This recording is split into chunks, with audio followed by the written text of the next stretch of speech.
This is the motherboard or main board and is the heart of the computer. We will be installing this inside the case first. Our motherboard is designed for a slot 1 CPU. We are going to be installing a Pentium 3, so this is why we need this configuration. If you are not going to install a Pentium 3, just make sure to ask the salesman which motherboard you need for your particular CPU. Now let's identify the different areas of the motherboard that you need to be familiar with. These are the ISA slots. Certain components like modems or other cards might plug in here. These are the PCI slots. They are the new generation of slots and designed for components that require faster data access. This is the AGP or Advanced Graphics port. The purpose of the AGP slot is to accelerate all graphics functions. The only card you can plug in here is an AGP-compatible graphics adapter. If your motherboard has an AGP slot like this one, you should definitely buy an AGP graphics adapter. This is the BIOS chip. Software stored on this chip controls the basic functions of your PC and how the components connect and work together at their most basic level. On the newer boards like this one, you can update this software when new versions are released. A new version might support a new type of CPU or other component. These are the connectors for the CD-ROM drive, DVD drive, and floppy drives.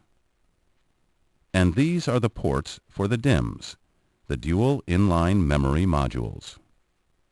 This is where we will plug in our RAM. Now let's look at the rest of the connections. This is the CPU slot where we will plug in our Pentium 3 CPU. These are the serial ports. If you have an external modem, it might plug in here. This is the parallel port. This is where you will plug in the printer. Here are two USB ports. These are designed for USB devices like digital cameras, scanners, and many new add-on peripherals for your PC. And these are the PS2 connectors. This is where we will plug in our mouse and keyboard.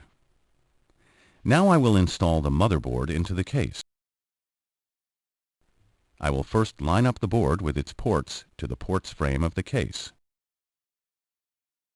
Like this.